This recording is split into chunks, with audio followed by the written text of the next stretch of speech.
An extraordinary Monday morning, and the nation prepares to celebrate.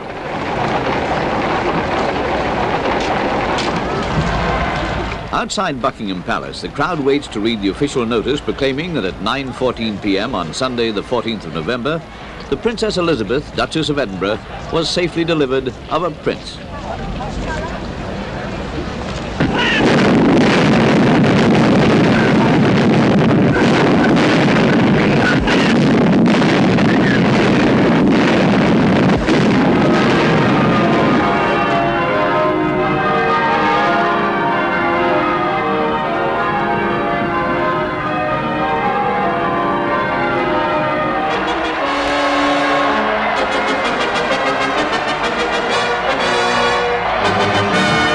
Charles Philip Arthur George, Prince of Wales.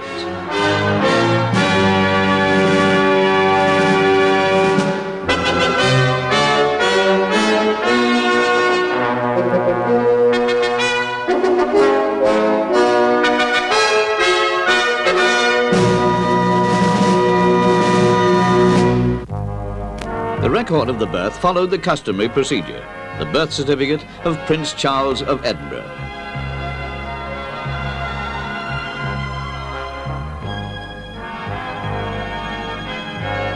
The first pictures of the prince were taken at his christening when he was just 4 weeks old.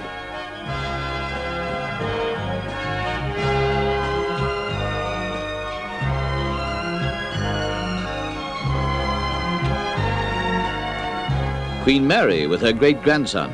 The baby's gown of Honiton lace has been used by successive generations of the royal family since 1842. A day of great pride as well as joy for all the family.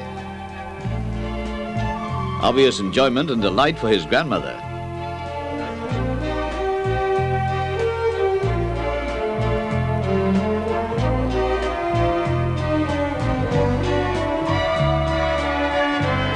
The prince is said to have behaved with exemplary fortitude throughout the christening. And when the filming was over, Nurse Rowe came along to put His Royal Highness to bed.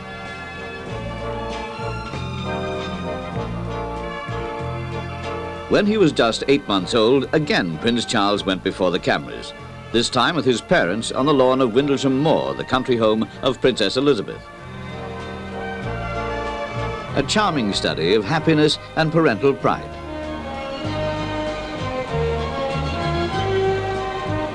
As with most babies, any toy is something to chew.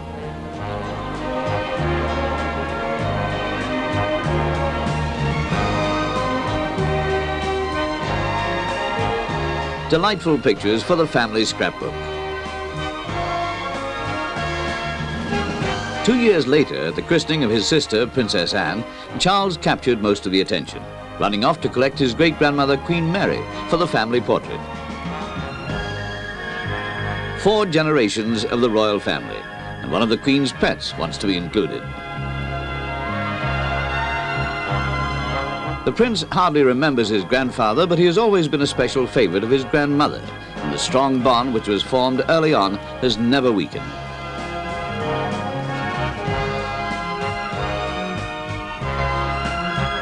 Just after his 3rd birthday, Charles accompanied the Queen to Euston Station.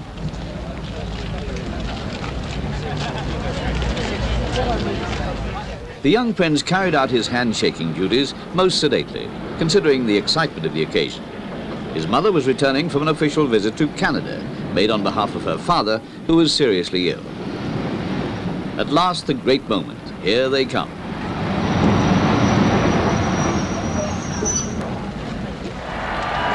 Affectionate family greetings followed. 3 months later, King George died, and Princess Elizabeth became queen. After the coronation, the royal family visited Gibraltar, last port of call on the Commonwealth tour. Aboard Britannia, the children had a good vantage point from which they could watch the ceremony as the Queen and the Duke of Edinburgh stepped ashore. Plenty of questions, but expert advice was on hand as Her Majesty accepted the keys to the fortress.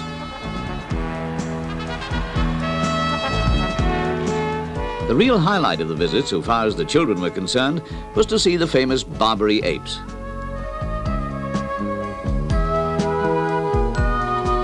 All jolly exciting, but well, we're not quite sure. But it doesn't take long to make friends. The apes are on the official strength of the garrison, and an old saying goes that Gibraltar will remain British so long as the apes remain on the rock. At Waterloo Station, the royal children take the formal welcome in their stride.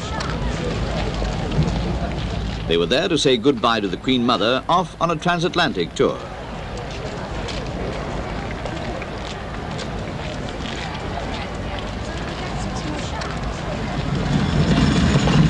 Farewell and a last wave. Then it's back to the car. For when you're a prince, every day is a busy day. Come on, Anne.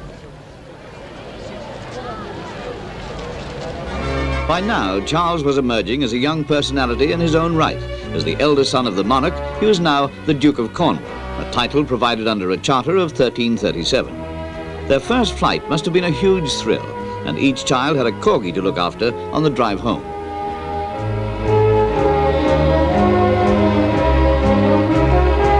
They solemnly and politely thanked the crew of the Viking aircraft of the Queen's flight, showing no outward sign of excitement. But both would have plenty to tell their parents of their journey high above the clouds. At Abergeldy Castle, the royal family helped out at a sale of work. Obviously, a new experience for them. The Queen handled the business with pleasant efficiency, whilst the children took to playing shops on such a grand scale. The scheme had been organised by the Queen Mother, who was doing a roaring trade.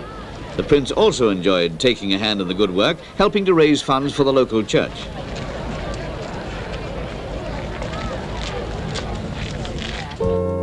Balmoral has always been the favourite place for the royal family summer holiday.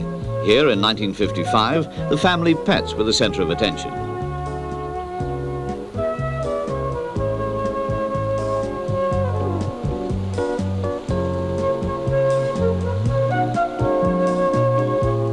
Now to go and feed the ponies. The two children can hardly produce the carrots quick enough for their ponies Greensleeves and William. This love of animals, and especially horses, is one that children have always enjoyed and has remained with them as a predominant part of their leisure time.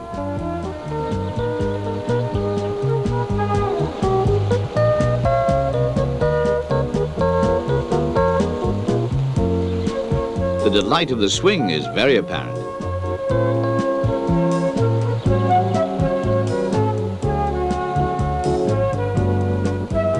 And it's all the better when Father is there to send you flying high. For the Queen and the Duke, it's the time to relax from their royal duties. A devoted, happy family on holiday in Scotland. It was now time for Charles to start being prepared for the life which lay ahead. After private tutoring, he went as a day boy to Hill House in Knightsbridge.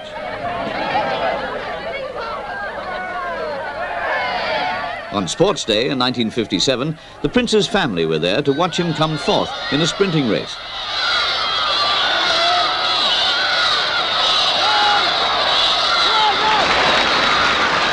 The rigorous routine of the preparatory school was to help improve his self-confidence. The most exciting feature of the sports had been inspired by Charles's visit to the Royal Tournament.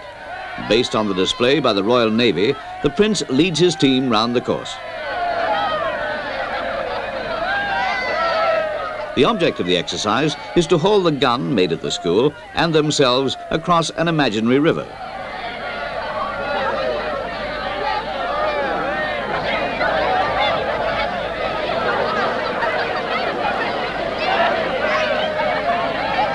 A pretty exhausting afternoon. Again, the summer holidays give the family a chance to be together. For Charles, a private rodeo is good fun, even if the calves don't grasp the idea.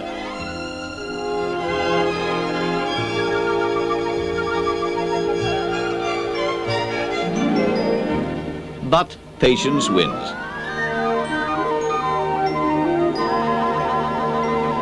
This visit to a dairy farm on the Balmoral estate was part of the last holiday Charles was to enjoy before starting on his next educational milestone. Arriving at Cheam School in Berkshire, Prince Philip's old prep school.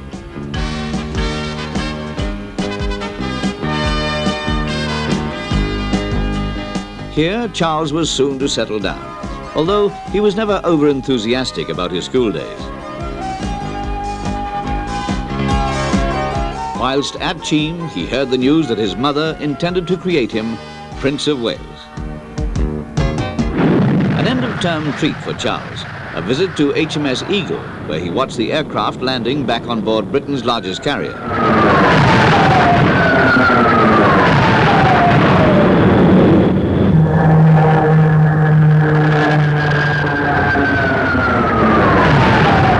Little did the prince realize, whilst observing the issue of the rum ration, that this custom would be abolished during his naval service.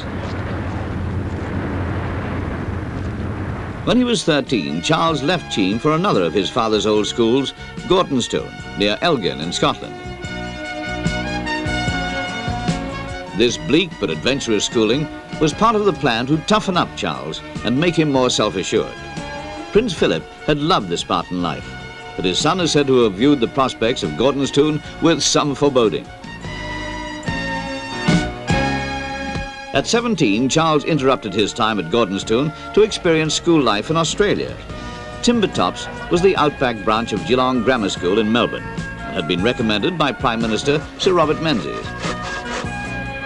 The outward bound style of Timbertops was an experience that helped Charles immensely, and his enthusiasm for the country and its people has never diminished.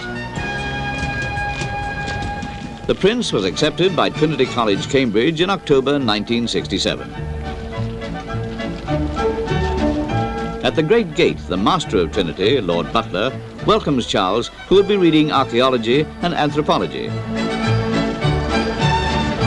The college was founded by Henry VIII, and in the Elizabethan dining room, a stained glass window is dedicated to the Prince's grandfather, George VI, who was also up at Trinity.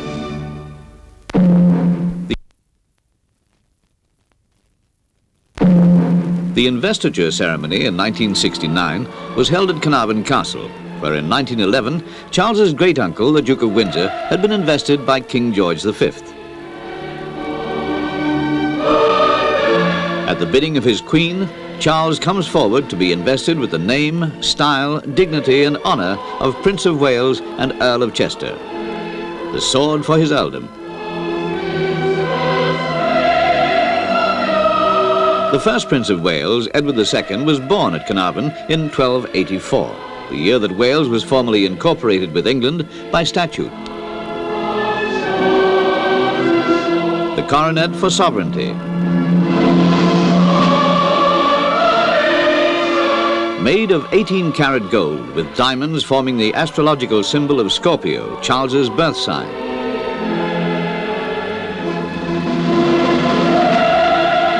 The ring for unity between prince and principality. And a cloak of ermine.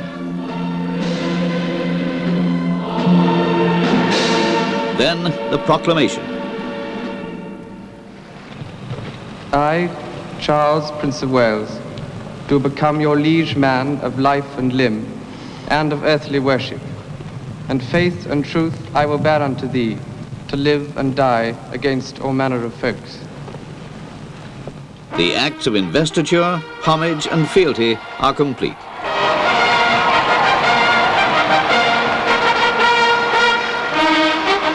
The Queen presents her son to the people, the 21st Prince of Wales.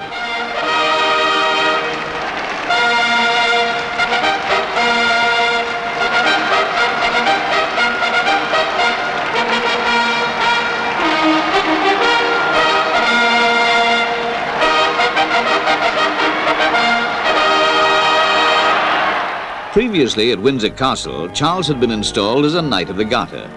Walking in procession with the Queen Mother to St. George's Chapel, Charles is the youngest knight companion of the oldest order of chivalry in Europe. The Queen is head of the order, which was founded by King Edward III in 1348. The blue garter they wear is embroidered in gold with the words, "On y soit qui mal y pense," the famous motto of the order, "Shame be to him who thinks evil of it." In the robing room of the Palace of Westminster, Prince Charles waits with the Duke of Kent and the Duke of Beaufort, his sponsors, to take his seat in the House of Lords. The procession is led by the Garter King of Arms bearing the patent of creation. His martial coronet is carried by an equerry in Royal Air Force uniform, as Charles is ushered into the Lords.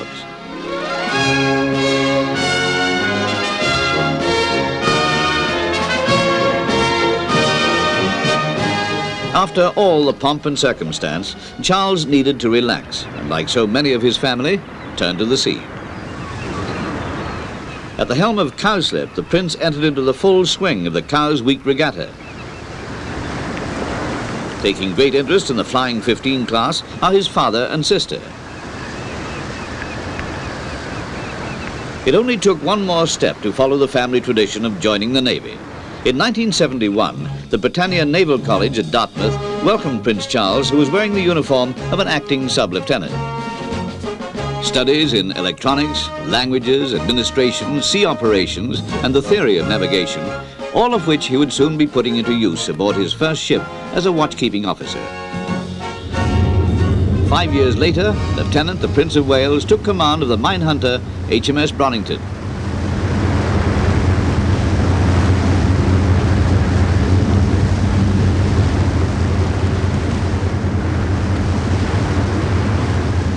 The new skipper takes his charge out to sea, passing under the Forth Bridge.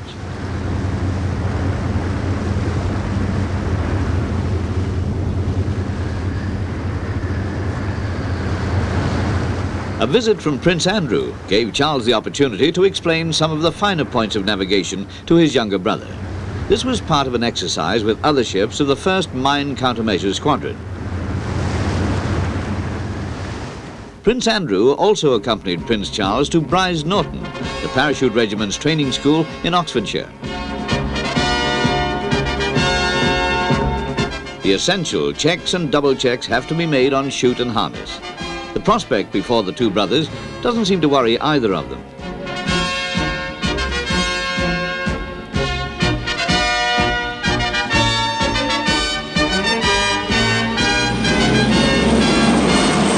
Jumping from an RAF Hercules, the Prince hits the silk.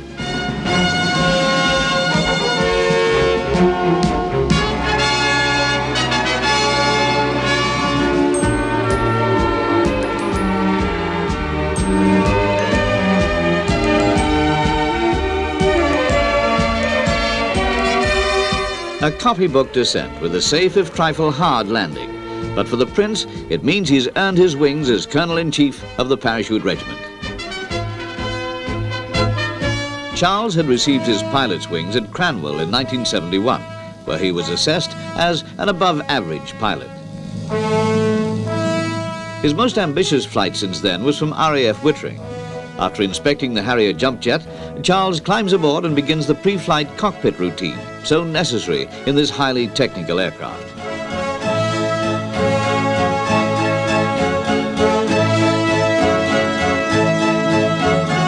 The Prince has clocked up almost 1,000 flying hours in a variety of aircraft.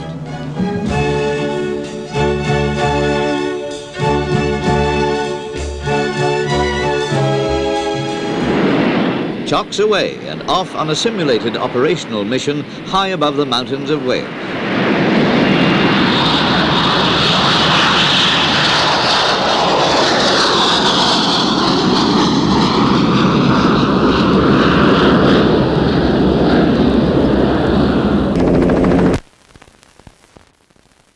The Prince's skills include flying helicopters, though it's no easy task landing on an oil rig in the middle of winter. Situated 120 miles northeast of Aberdeen, drilling on the Claymore rig began in 1977. Now, over 70,000 barrels of oil are produced daily. The Prince's personal standard is raised as he goes off to explore the rig and to be briefed in the mysteries of oil recovery.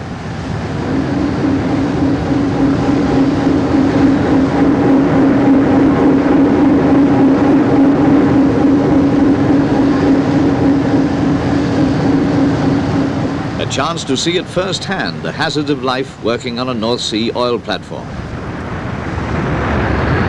Often on ceremonial occasions, the prince is called upon to represent the Queen. In Fiji, he was offered and tasted the traditional drink of kava, a potent local brew, all part of the independence celebrations. Other gifts follow from the Fijian community. A British colony for almost 100 years, Fiji now becomes the 13th independent member of the Commonwealth as the Union Jack has lowered.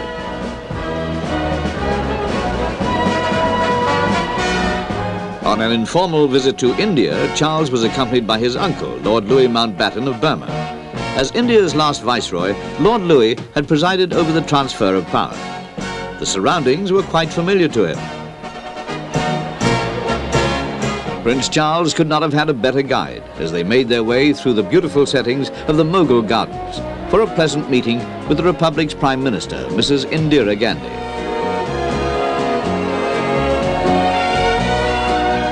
The Red Fort in Delhi is as old as Delhi itself. The Lancers' splendid uniform stirred many a memory of frontier days.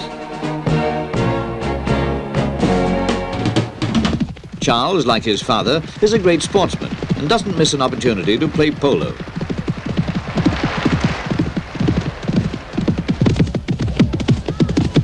He ended his visit to India by scoring 2 goals and winning the trophy for his team. Charles also likes to join in the fun. On a visit to Brazil in 1978, the press photographers could not believe their luck when Charles, hesitantly at first, took to the floor in true Rio Carnival style.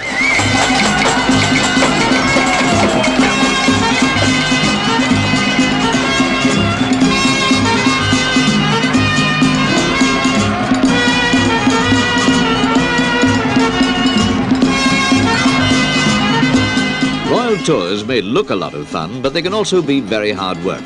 Their main objective is to improve international relationships and to help boost overseas trade and exports. Another journey the prince made was to Yugoslavia, his first ever visit behind the Iron Curtain. Though strictly a low-key visit, time was allowed for the prince to meet with President Tito in his Villa Galeb at Igalo.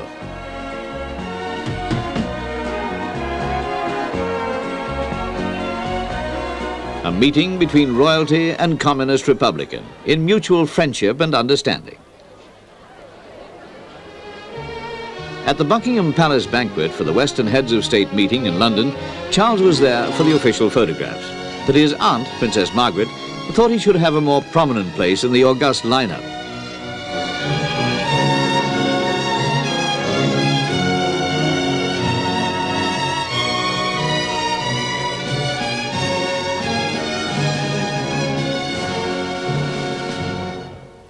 The ancient motto of the Princes of Wales, Ich dien, I serve, is closely kept by the Prince, who carefully follows the political situation and keeps in touch with the Prime Minister of the day.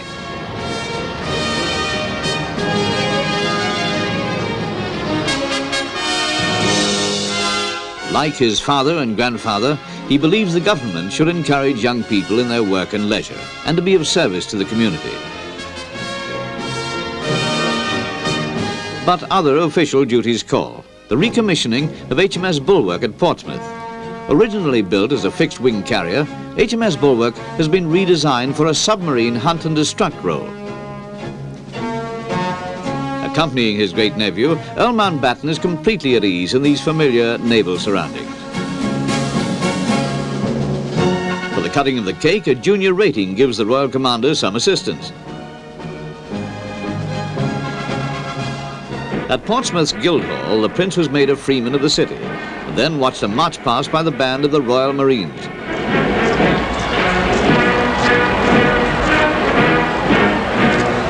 Accompanied by civic dignitaries, the Prince goes on a walkabout amongst the citizens of Portsmouth.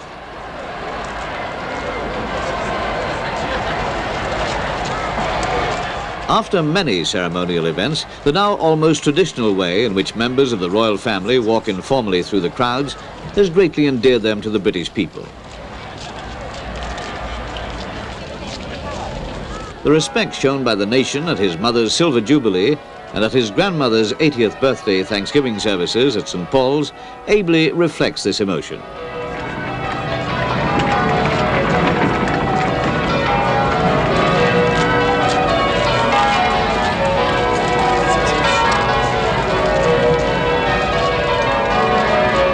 As the royal family pose on the steps of St. Paul's, the burning question in every loyal heart is, when will the prince marry? Now that he was 31 years of age, great conjecture had already been shown over when and who he was likely to marry. Often it was headline news. Rumors were rife, but the prince kept the nation guessing.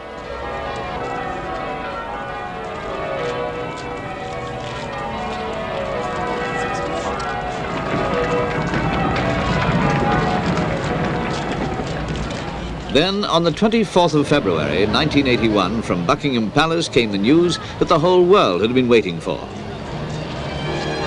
The heir to the throne presented his beautiful bride-to-be.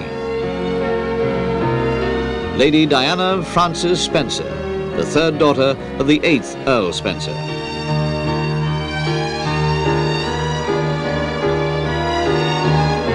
The happy couple posed for the press photographers in the palace gardens.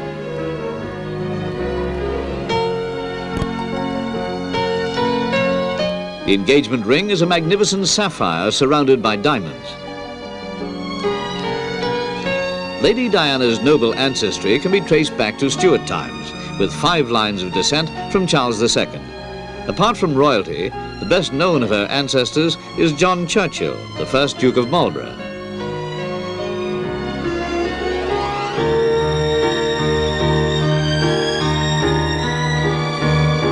Prince Charles will be 32 years old and Lady Diana 20 on their wedding day.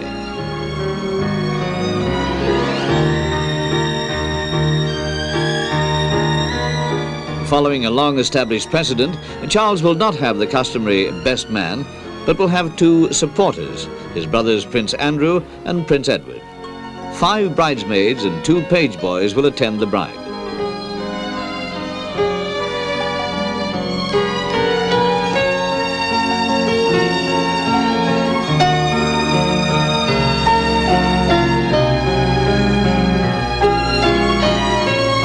The marriage service is planned for St. Paul's Cathedral on the 29th of July 1981, when Her Majesty's subjects everywhere will join in wishing Lady Diana and the Prince of Wales every happiness in the years ahead.